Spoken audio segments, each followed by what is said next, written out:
Welcome to the Church in Action podcast. I'm your host, Brittany Feldott, a board member of Vision New England, and today we are flipping the script to interview our very own president, Charles Galda. We're going to be talking about the rich history of our organization, including when and how it got started, its most recent evolution, some of the things that God's done through it in history, and what it's up to today. So, Charles, thank you for being with us. Thank you for having me, Brittany. My pleasure.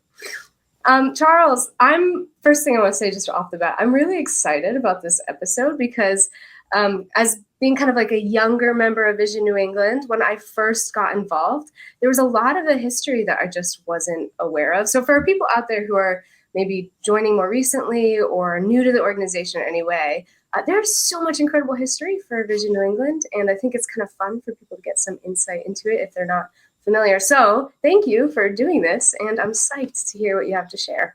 Thank you for doing it, Brittany. Of course. So maybe just to get us started, do you want to just tell us about the kind of story of VNE's founding? How did it get started? So, and I'll drop in some of the names of churches and people who were involved in it where we know that, the bane of small nonprofits is you lose a lot of your history. We're fortunate that we do have a good chunk of it, but we are missing lots of it too. But we were formed in 1887 by 12 Boston area business leaders and A.J. Gordon, and incorporated as the Evangelistic Association of New England, which is still technically our name. We just go by Vision New England. It got changed in maybe the 90s, I think it was. And so always had this heart for evangelism. I have the first meeting of the association of people who were interested. I have seen the invitations that went out to people, that say we're having this meeting. If you're interested in evangelism, I forget the exact words, join us here at Tremont Temple in Boston, which many people know it's beautiful, beautiful building.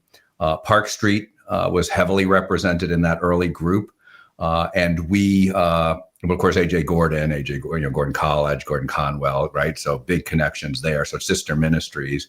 And one of the earliest things we would do is we would bring Dwight Moody into Boston to do these big, in our tradition, we call them revivals. I'm not sure what they might have called them, but these big revival meetings in Boston and bring thousands and thousands of people to Boston.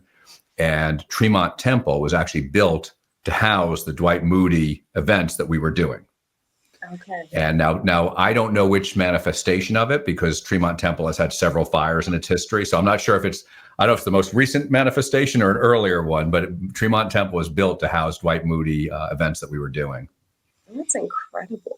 So yeah, some names there that people probably immediately recognize. Wait, so just to clarify, how did it jump from a couple of partners sending out invitations to thousands gathering for these revivals or meetings? Yeah, well, Dwight Moody was a big name back then, and and he was, he made. There are other people who know more about than I do, but he's making itinerant preacher type trips around New England, and so we're then publicizing these meetings in Boston media and telling churches about it, and so that original group became a bigger network, and so the original board was these 12 men. Because of course it was 1887, and but it grew well beyond that with lots of other churches and people being interested, and it was easy to find information. Back then, right? I don't know if the Boston Globe was around, but publications like the Boston Globe would talk about Dwight Moody is coming next week, and so you would find that they don't cover that kind of stuff today anymore. But back then, that was normal. Wow, that's incredible. And you said you've seen the original invitations, like the physical ones, or you have? The physical ones are at Gordon Conwell. So at some point in our history, I couldn't tell you when, we donated our papers to Gordon Conwell. And so they're in their library. Their librarian was nice enough to digitize it for me. I contacted them looking for our original bylaws just out of curiosity one time. And they sent us sent me that with a couple of other things like the original call of our first meeting. Wow, that is incredible. I'm so glad that those are kind of saved for history. It's a long time ago. Yeah. Well, that's incredible. What an amazing start. So what did it do after it kind of got off the ground? What did it do in its early days, and who are some of the early partners? Well, so, the next big name evangelist for sure was Billy Sunday. So not as well known as a Dwight Moody or a Billy Graham, but certainly very well known in his day, and by many people even today. And we have a board member whose father got saved at a Billy Sunday revival over 100 years ago, which is just a neat history for her to have with us. But we would send evangelists out into the lumber camps of the northern New England states. Have all the woods are, the northern parts of the states is the woods. And so there's lumber camps up there, and we're sending evangelists up there. There are rural communities there's just not enough pastors to go around. We're looking into a future where there's not enough pastors to go around. Well, that's in our past too. And so they would send evangelists out into rural communities, and there'd be communities that hadn't had a pastor even pass through in 3 years. And so they would stop in and they'd preach a series of messages and then move on to the next town. And we have in the old minutes of Vision New England, you can see where we're seeing almost here's Evangelist A, spent 75 cents on gas in the last 2 months, and driving their cars around New England doing that kind of stuff. We sent evangelists into the hospitals, specifically in Boston, but elsewhere, I think, as well. We would send them down to the docks to talk to the guys working on the docks. We had what was called a gospel wagon that would show up on the common every Sunday, and we'd preach in the common. And so there's always this heart for evangelism in everything we were doing in those early days. Wow, that's incredible. So it starts with these kind of first gatherings are just drawing churches, and then churches just catch the vision for this and wanting to send out people into wherever it's needed. Yeah. I like the idea of you said it was a gospel wagon. Yep. It picture a little like the old horse-drawn milk wagon. Yeah. Yeah. Picture one like that, only it says the gospel on the side and evangelistic association. And so we don't have a picture of the actual one. I've seen enough others that's probably what it looks like. Yeah. You try and find stuff like that in history, and so much of it is lost, but we have the recording of in our minutes and reports about that happening. Well, that's incredible. I don't know what the modern equivalent of that would be, like the gospel Tesla or something, but somebody should be recording that for... Yeah, something on Instagram, probably. Yeah, probably. And that is in our minutes. So there you go. 100 years from now, that's what they'll be talking about. Yeah. All right, cool. What were some of the other kind of impactful things that the Evangelistic Association, now Vision New England, was doing at that time? Well, I think where you really start to see us prominently, so we're building out this network and working with churches and ministries and a lot of marketplace leaders. We had much heavier marketplace involvement in those years. Really? But in the 50s, we're Billy Graham's partner. So we invite Billy Graham to come up to do New England Crusades. And he comes up here and he does that. And a guy by the name, if you listen to our other historical episodes, a guy by the name of Don Gill is mentioned prominently. Don was, for, I guess, 20 plus years, was in my role at Vision New England, although it was still EANE, or the Evangelistic Association back then. But Don traveled with Billy all over New England, seeding the ground and figuring out how we would do something like this, and then brought him up, and they did the Crusades. And I don't know exactly how many they did and what places they did them. I know they did one in Boston. I'm pretty confident there was one in Hartford. I don't know all the locations, but they did a number of Crusades. I believe one in Portland. And then again in the 80s, they do it again. And Billy Graham comes back up, and so I picked the wrong time to be in this role. I should have been in the role back when Don Gill was, so I could be Billy Graham, right? But Don, and of course Don was great, still is greatly loved in New England, because there's still a lot of people around when Don Gill was here, and that really became this. It was out of that the Congress on Evangelism started, or what became known as Congress.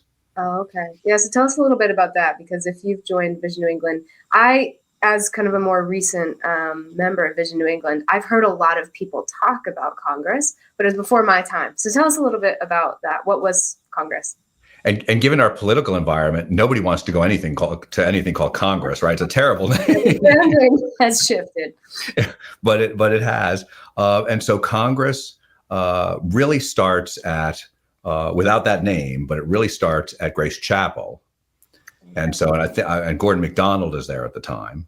Oh, wow. And and basically they're starting to bring together. So people who were involved in the Billy Graham stuff started to come together periodically. And that started growing from, I forget, the initial one was, maybe a couple of hundred. And then over time, it was getting bigger and bigger. And then Steve Macchia comes in. And so Don decides to retire while it's growing, and Steve comes in. And I think it was Steve who then decided we're going to have it in Boston because we just outgrown Grace Chapel at that point, or at some point we'd outgrown Grace Chapel and needed to do it elsewhere, and wound up in Boston at the Heinz Center. Although it wasn't the Heinz Center back then, but anyway, wound up there, and that starts to grow and grow and grow and becomes thousands of people. And so I've heard estimates as high as 10,000. I've heard 6,000, but it was thousands. And it was one of the early movers on the big Christian conference circuit that becomes that. And so that's before, Willow Creek had one. It's before Saddleback had one, right? Because it's all predating those guys. And I asked Gordon McDonald one time, because Gordon's still very involved in Vision New England's work, as you know. But I asked him who came to Congress, because you lose that history with something like that, or at least we've lost that history.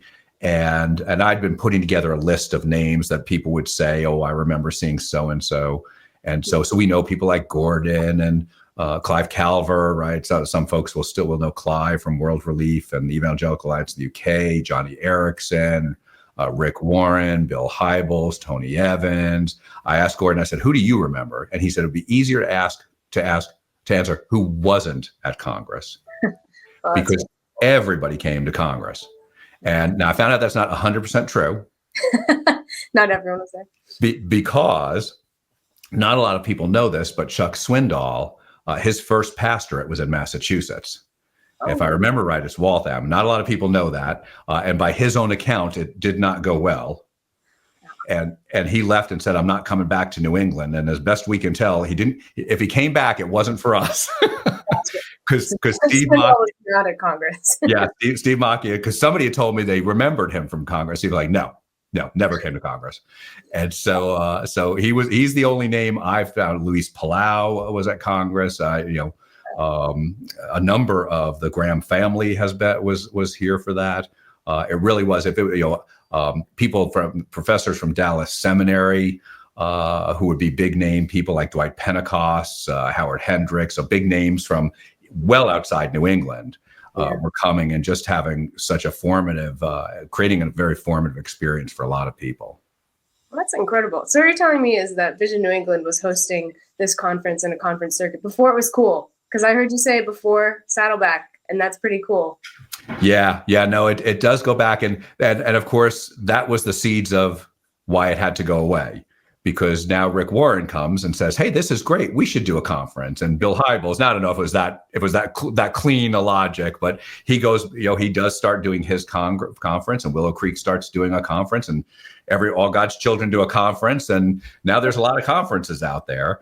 And it got pretty expensive doing it in Boston, as you can imagine, even back then. And so I've seen some letters of people writing letters to Steve Macchia saying, we love Congress, but it has just gotten way too expensive. And so it was challenge. The economics were challenging, and so it had gotten to the point where it just was the peak of starting to lose some money. Okay. And the attendance was just starting to turn. And that's when the board decided, at least, again, I'm piecing together history from people, but it sounded like we decided to take a break and say, we're not going to do it next year, but maybe the year after. And then the year after never happened. And a whole bunch of things started unwinding, just is probably the best way to say it. Gotcha. That's still a really incredible story, and kind of what a beautiful season of life to kind of get this started, and then even inspire other places to be doing things like this, to bring together some incredible names and inspire local churches in that way. And so season comes to an end, but what an incredible chapter. And so when did it come to an end? What timeline wise? So it had started when it got big. It was in the early 80s. And it ran through till the early 2000s. So 2002, 2003, our admin, who got saved at Congress in 2002 or 3. And so a great connection there for us. But it was when I started getting involved with Vision New England, Clive Calver and I, at the behest of the board, went around and just met with hundreds of leaders, or more than 100 leaders around New England. That's how I met folks at Cape Cod Church. And what we found and heard from people was at least a third of those would bring up Congress, not just from the perspective of, oh, yes, I went to Congress or I remember Congress, but grieving the absence of Congress. It was such a formative event for people. And it was a unifying event that it brought the church together in New England. And people connected and saw each other and learned and heard from these great speakers. It was encouraging and edifying, and right. So it was just and in an era, and you have to remember, this is in a time that's pre-internet. So it's not like, well, I'll listen to Rick Warren. I don't need Congress to listen to Rick Warren. I'll just go home and listen on my own. It's like, or Chuck Swindoll, or take your pick. You couldn't do that. So if you wanted to hear those people, you needed to go someplace where they were going to be, and we were bringing them all in. Gotcha. Yeah, so a time where you can't, nowadays you can just get whatever content you want. In fact, you can even attend conferences online, but what an incredible opportunity at that time. And that's why, as much as people would conceptually love the return of Congress, the reality is it could never work because all that content is free online. And Boston has not gotten cheaper in the last 20 years. It's only gotten way more expensive. Right. And so, but there's people from those days who are still very much involved with our ministry. Of course, I mentioned Clive, who was key in the rebirthing of Vision New England back in 2017, 18, 19. Gordon MacDonald is still hugely influential around New England and in Vision New England, and has been great with us as a guest on the Church in Action many times. He's spoken at you have the 25 groups affinity groups we lead for people based on what their role are. I'd be surprised if Gordon hadn't hit every one at this point because I told him I'm New England's equivalent of Bill Bright. I love you and I have a plan for your life. So Gordon, here's what I need you to do now. And so Johnny Erickson is still involved in our work too. She at Thrive Cape Cod and Thrive Farmington Valley, we've done sessions on disability. And one of the years, I guess it must have been 2020 because we ended up running it a year late because 2020 Thrive Cape Cod got turned into a virtual conference and shrunk in size because of COVID. And so Liz Babbitt at Johnny and Friends New England had gotten a video from Johnny Erickson, Tata, to share at Thrive Cape Cod, at where she mentioned my name. And so we had not met at that point. And so that was about the best day I'd had up till then. And it's among the top ones today that she doesn't know me, but she said my name, and that's all I need. That is celebrity status. And so a year later, we ran it, even though it was a year old, we ran it at Thrive Cape Cod anyway. I didn't care. We're using this. Getting my name out there, yeah. I love that. Well, that's really incredible. We talk about kind of like evolutions of Vision New England and its past. And you see, one of the things that people loved so much about Congress was kind of this connection and the inspiration of seeing the church get together in one place. And now you're seeing still a lot of those same people connected just in different ways. And it may be in some ways more intimate ways while still maintaining that wide network across New England. We have these people kind of continuing to inspire pastors and smaller groups. And that's pretty incredible. So I don't know if you want to tell us a little bit about, so what happened after that? That's 2002 that Congress. Yeah. And so there's even continuity with that. So Palau Ministries. So of course, Luis has passed away, but his family is still involved in the work we do here. So I love the continuity and the World Relief. Clive was a speaker at Congress when he ran World Relief. World Relief is still very involved in our work. They're a great partner with us, World Vision. So there's so many of these have been around for a long time that even though we went through this after Congress, we went through kind of a fallow period, if you will. But all of those relationships are still really vibrant. And there's probably ones I don't even know about that people still have that connection because they come up periodically where you find out that, oh, no, they used to do all this kind of stuff. And they know more about Vision New England than I do. Yeah. That's really cool. Yeah, but after Congress ended, the way I understand it is we had become a ministry that did a conference, and now we don't do that conference anymore. What do we do? And so we went through a series of new leaders, and each one came in and laid out a vision and a plan, and the board affirmed it. And they spent 3, 4, 5 years, however long they were here. And after each one, they would say that those were good results. Yeah. And so we liked what we were seeing, but we still didn't feel like this is what we're supposed to be doing. Gotcha. And so they took a few swings at that, but struggled with it about why are we here. And really, Clive was the one who was so helpful in it, because for folks who don't know Clive Calver, he's just a very unusual person, to say the least, with an amazing background in history. So he's a church history guy. He's been all over the world, right? He worked for Billy Graham in the UK, knows everybody, right? John, stop, pick a name. He knows them.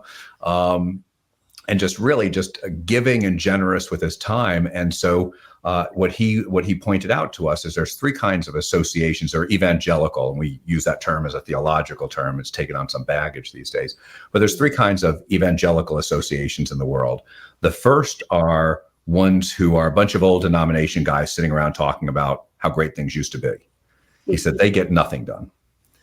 He said the second is what you are, which is a parachurch. And there's nothing bad about parachurches, but a typical parachurch will come up with a vision at the board level and then ask other people to help them do that. And there's a lot of really successful models of parachurch out there. But when your vision is evangelism in New England, you're guaranteed to come up with a vision way too big for anybody to do, including those churches that you're going to say, now, will you do our vision? And the reality of today's world is most of those churches will say, I got my own vision going right now, so I'm pretty busy. Yeah. And the ones that actually have an impact are the ones that say, what is God doing through you to the Big C church? What is God doing for you, and how can we help?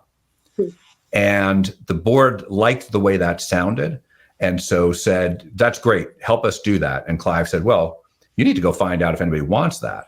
It's great that it works elsewhere. It's great that it sounds good on paper, but does anybody in New England want something like that?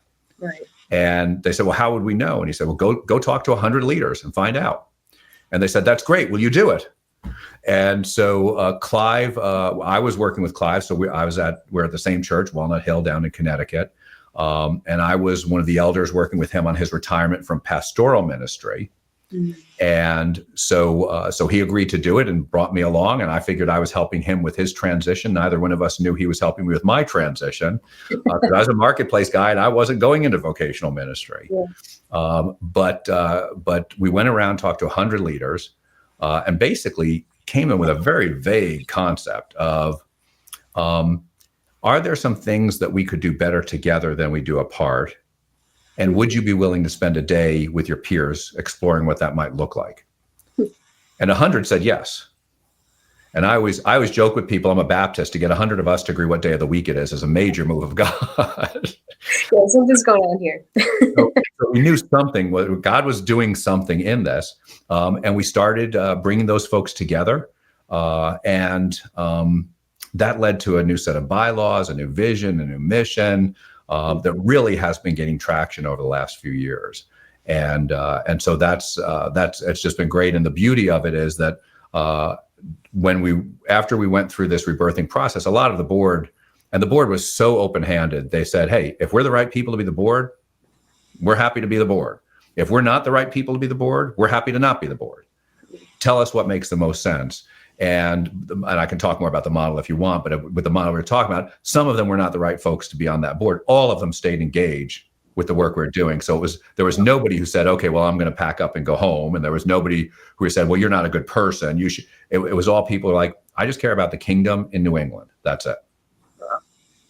That's an incredible point and part in history to kind of look and say, all right, things have changed a lot. Our world has changed a lot. How do we best serve the church in our region, the kingdom in our region, and to be kind of humble and willing to do what it takes? It's pretty incredible. Yeah. So Charles, maybe get us to today, because that's kind of, we're approaching recent history. Yeah. We're approaching the time when I first became familiar with Vision New England, so that's exciting for me. Because in 2002, during that kind of like transition period, I was in second grade, not to make you feel old, but getting closer and closer to my adult life. So tell us, what does Vision New England do today? Well, just be careful, because it's going to seem like tomorrow, and you're going to be on this side of the table. I hate to tell you. Probably true. My father said one time, the days go by slowly, the years go by fast. I like that. And so, yeah. And so I'm like, he said it to my nephew, and I gave him a hard time. And you never said stuff like that to me. But I thought it's a great insight, as they do, but separate topic. Join us next Sunday at 2 p.m. on Life Changing Radio or wherever you stream your podcasts to hear the next episode. To support this program and accelerate evangelism, go to visionNewEngland.org and click on Donate, or click Member to become a partner with us. This program is supported by the Pastoral Association, who are dedicated to proclaiming the good news, uniting the church, and impacting cities worldwide. At Leadership Transformations, we believe that when you have the right resources to help you slow down and experience a deep and refreshing connection to God, you can become the discerning leader you know you are created to be. Friends, Steve Macchia here, and I have a free gift for your soul. It's called Pathways. Pathways is our weekly email aimed at offering you soul-nourishing content for the journey. It contains readings, prayers, spiritual practices, a link to the Discerning Leader podcast, as well as information about all of our upcoming soul care retreats, workshops, and online offerings. So head on over to leadershiptransformations.org today and sign up for this free resource. It will help you slow down and be more. God bless you, friends.